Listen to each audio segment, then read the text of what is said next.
Amigas, amigos, de nuevo les damos un breve informe, muy relevante. El pasado martes aprobamos en el Senado de la República una reforma en materia de empresas fantasma. Primero les comparto algo del diagnóstico.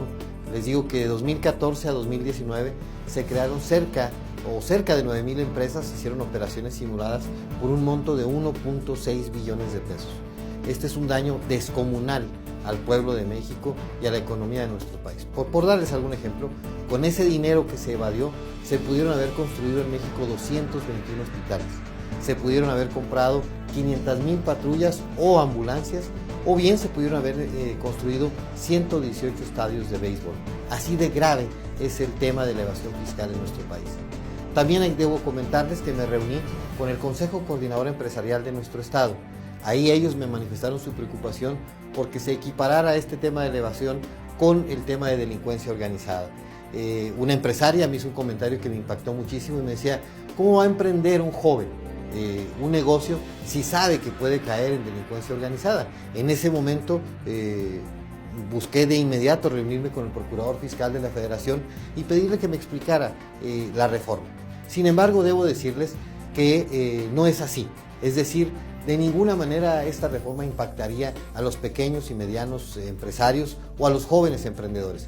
Por darles un dato fundamental, para que el delito sea considerado grave, debe de haber un perjuicio para el erario de 7.8 millones de pesos. Es decir, habría que facturar cerca de 24 o 25 millones de pesos en un año para poder caer en el supuesto del delito grave.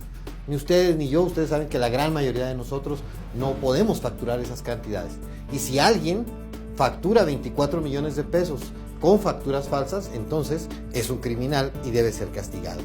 Y además, el senador Ricardo Monreal presentó algunas reservas que cumplen con algunas de las ideas. Esta del monto es una de ellas que había planteado el Consejo Coordinador Empresarial, y otra también el tema del dolo, es decir, que aquel que a sabiendas de que está cometiendo este delito lo hace, pues deberá ser castigado. Se aprobaron penas durísimas para aquellos servidores públicos que quieran aprovecharse de la reforma para chantajear o para estar tratando de extorsionar a los empresarios.